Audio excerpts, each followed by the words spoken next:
सत्यभामा जी ने थोड़ी जल्दी रूठ जाती थी ठाकुर जी से।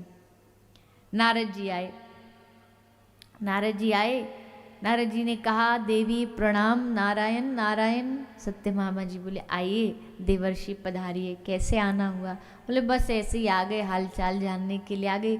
और भगवान से तो सभी प्रेम करते हैं। अभी तुमको पता है इंद्र आया था स्वर्ग से, पारिजात वृक्ष लेकर के आया था। सत्यभामा जी बोले अच्छा?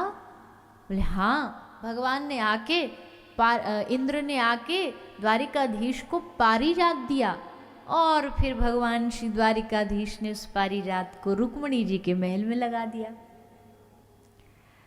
अब रुक्मणी जी नित्य वहाँ खुशबू लेती हैं। पारिजात तो पारिजात है महाराज, कई किलोमीटर तक उसकी खुशबू आती है और जिसके आंगन में लगा हो तो उसके तो आनंद ही आनंद है।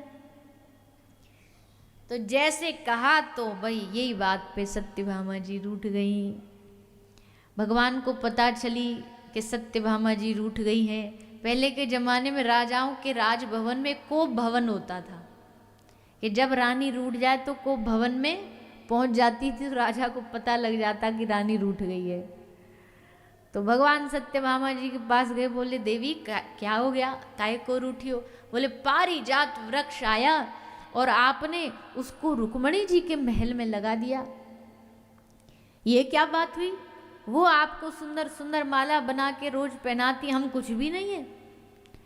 अब भैया ठाकुर जी तो मनाने में पंडित हैं। हमारी ब्रज में किशोरी जी ने इतनो इनते अभ्यास करायो कि एक्सपर्ट हो गए मनाने में। तो जैसे सत्यभामा जी ने कही कि आपने वहाँ रुक्मणी जी के आंगन में पारिजात लगा दियो। अब रुक्मणी और सत्यभामा जी का महल एकदम स्पर्श टच हुआ था, एक ही बीच में एक ही दीवार थी, उस दीवार के उस साइड पारिजात लगा था। भगवान बोले अरे सत्यभामा तू बड़ी भूरी है, मैं तोते ही प्रेम करूं, मैंने वो एकदम दीवार के सटा के लगायो है। पेड़ लगो तो रुक्मणी के आंगन में, पर वाके सवरे फूल गिरते तुम्हारे आंगन में, टेढ़ो करवा दियो मैंने ताकि सारे यहाँ गिरे। और देवी वहाँ में ते फूल गिरे भी और रुक्मणी जी माला भी बनावे तो भी तुमको क्या चिंता करने की जरूरत है। रुक्मणी जी मुँह माला पहनाएंगी और मैं आके वाकू तुम्हें पहना दूंगा। सत्यभामा जी बोले अच्छा ऐसी बात है? बोले हाँ। फिर ठीक है, फिर वहीं लगे रहने दो। नारद जी की ये प्रयास भी असफल हो गया। वैसे तो नारद जी कोई ऐसा नहीं है, कई लोग को हम भी ऐसे विनोद में बोल देते, पर नारद जी को झगड़ा कराने वाले नहीं हैं। थोड़े कौतुकी हैं, आनंद लेते हो, घूमते रहते हैं, होते हैं ना कोई कोई विनोदी होते हैं। तो नारद जी जरा थोड़े से विनोदी स्वभाव के हैं, पर ऐसा कोई अन्यथा ना ले, क्योंकि कई बार लोग नारद जी को कह देते हैं ये तो इधर की उधर करने वाले हैं। वो सब ऐसा नहीं है। नारद जी भगवान का ही स्वरूप है, भगवान का अवतार है देवर्षि नारद जी।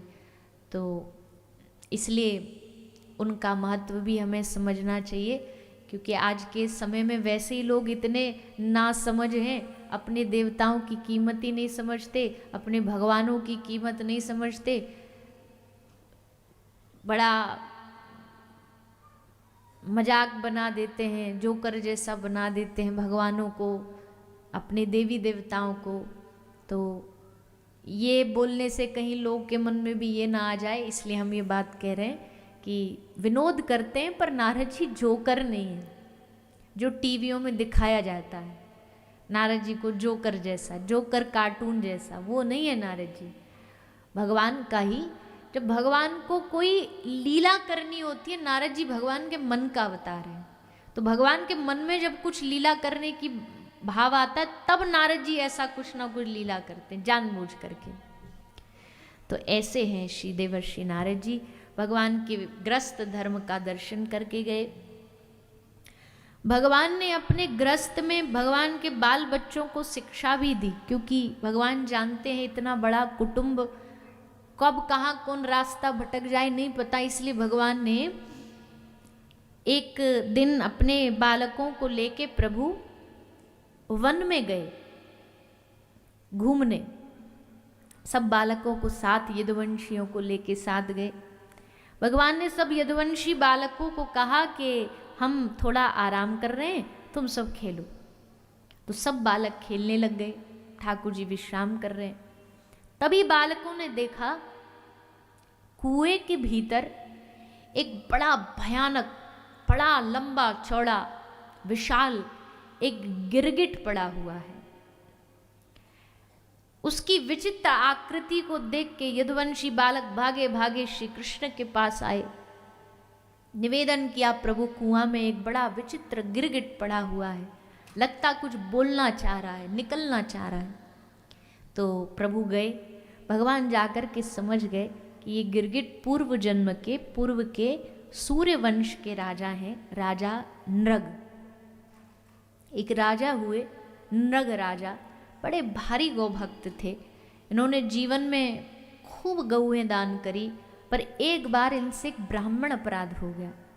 एक ब्राह्मण को दी गई गाय किसी दूसरे ब्राह्मण को इन्होंने दे दी। इतना सूक्ष्म अपराध, पर देखो उस ब्राह्मण का सूक्ष्म अपराध भी कितना भयानक होता है कि ब्राह्मण ने श्राप दिया कि तुम एक जानवर गिरगिट बन जाओ। तो राजा नृग आज इस योनि में आए। भगवान श्री कृष्ण समझ गए, इन्होंने इसके ऊपर हाथ फेरा और हाथ फेरते ही राजा का उद्धार हो गया। नृग राजा प्रकट हुए और भगवान के सामने खड़े होकर उन्होंने स्तुति की।